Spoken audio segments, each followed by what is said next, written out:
Здравствуйте! В эфире программа «Энергетика Якутии. Отраслевые новости». С вами ее ведущая Татьяна Каракулова. И вначале коротко о главных темах выпуска. Якутскэнерго и Татинский УЛУС подписали соглашение о сотрудничестве. Мобильный электрик повысит производительность труда. Теплоэнергосервис продолжит работать в Алданском районе. Генеральный директор Якутскэнерго Алексей Стручков и глава Татинского УЛУСа Михаил Соров заключили соглашение о сотрудничестве. Подписание документа прошло в торжественной обстановке. Соглашение способствует решению задач надежного энергоснабжения потребителей УЛУСа и вопросов технологического присоединения.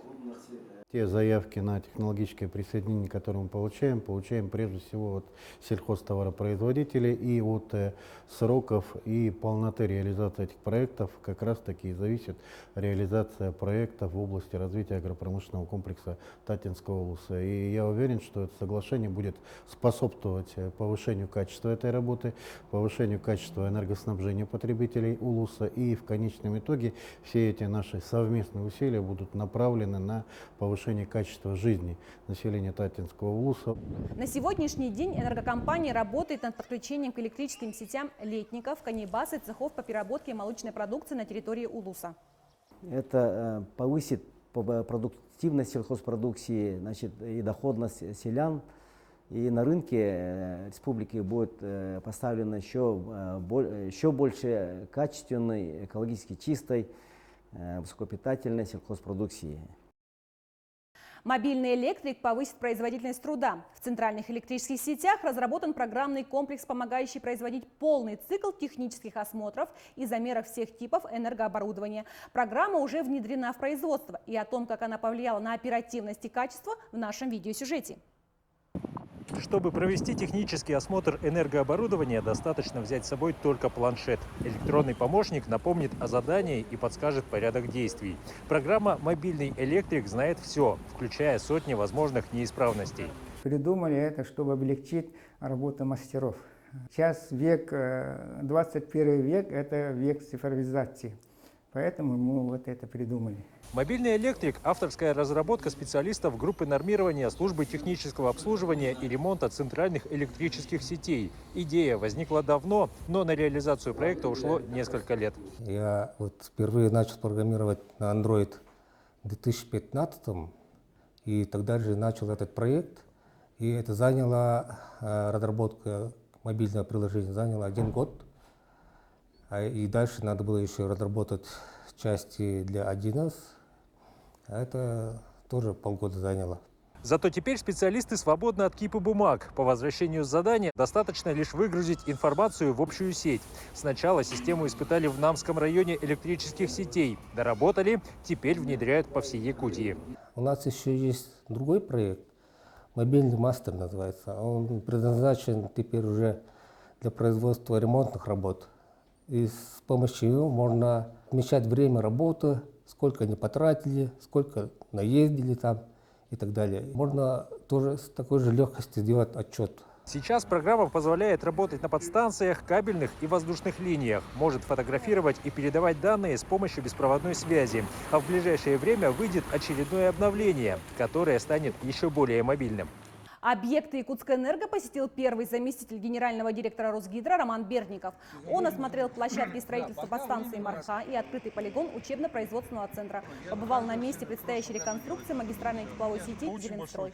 Также Роман Берников провел ряд совещаний с дочерними обществами Якутскэнерго. На каскаде Вилюйских ГЭС выведен в капитальный ремонт гидроагрегат номер 2. Это один из 8 гидроагрегатов, запущенных в работу в 70-х годах. Сегодня оборудование требует к себе повышенного внимания. Ежегодно в целях продления срока безопасной и надежной эксплуатации проводится капитальный ремонт одного из них.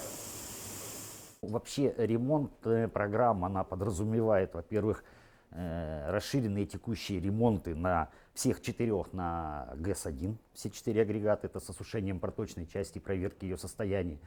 Они у нас по 20 дней. Дальше у нас еще 2 расширенных текущих ремонта мы предполагаем на ГЭС-2 на 2 агрегатах. Ну и ремонт всего основного оборудования электротехнического, который предполагается проверка релейной защиты. То есть у нас разработан на 2022 год график ремонта, который мы должны выполнить для подготовки к ОЗП.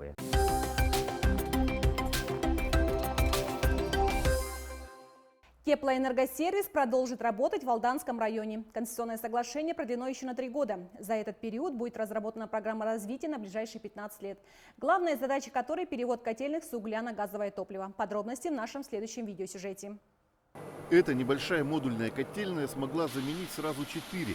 Теперь она дает тепло и горячую воду всем потребителям поселка Ленинский. Уголь в топке загружается автоматически. Нагрузка на персонал минимальная. Горячая вода постоянно подаем отопление. Жильцы перестали в последнее время вообще жаловаться. Похожие изменения во всех населенных пунктах Алданского района. Самые большие произошли в городах Томоте и Алдане. Например, отремонтированы и отрегулированы проблемные котельные РМЗ и Центральная. Теплоэнергосервис построил, реконструировал порядка 80 километров тепловых сетей, закрыл 22 устаревшие аварийные котельные, взамен построил 7 новых котельных механизированных, 5 тепловых пунктов. Теплоэнергосервис пришел в Алданский район 10 лет назад. Подписанное тогда концессионное соглашение истекает уже в мае, но предприятие остается в районе еще на 3 года. За это время будут ликвидированы последние слабые места и разработана новая программа. Сразу на 15 лет. Сейчас мы работаем над программой на 15 лет по новому концессионному соглашению. Ключевой момент этой программы, он связан с последующей газификацией города Алдана и возможной газификации населенных пунктов Алданского района. Что это нам даст? Для нас это, конечно, будет качественное улучшение показателей. Переход с угля на газ значительно повысит качество жизни. Стабильный температурный режим, горячая вода круглый год и, самое главное, чистый воздух. Это только видимая часть преимуществ. Вместо РМЗ у нас будет 2 газовых котельных, на которых будут переключаться тепловые пункты. Вместо котельной Центральной также планируем строительство 3 газовых котельных с переключением 7 тепловых пунктов. Разукрупнение мы считаем, что придаст надежности теплоснабжения, так как это будут объекты, так скажем, разные, но и с возможностью закольцовки в случае аварийных ситуаций, переключения нагрузки с котельной на котельную. Ожидается, что первая газовая котельная в Алдане появится уже в 2026 году. Чуть позже они начнут строиться в поселках Верхний и Нижний Куранах. В Якутскэнерго прошел концерт трудовых коллективов в поддержку специальной военной операции столетию СССР.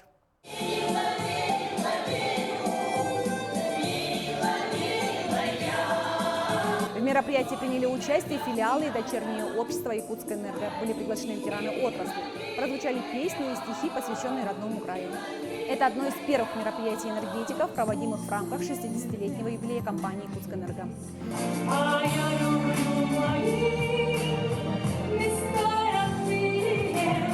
Более 100 энергетиков западных электрических сетей вышли на территорию предприятия и, подняв флаги с российским триколором, выстроились в форме буквы Z. Таким образом, энергетики выразили поддержку всем военнослужащим, защищающим интересы России.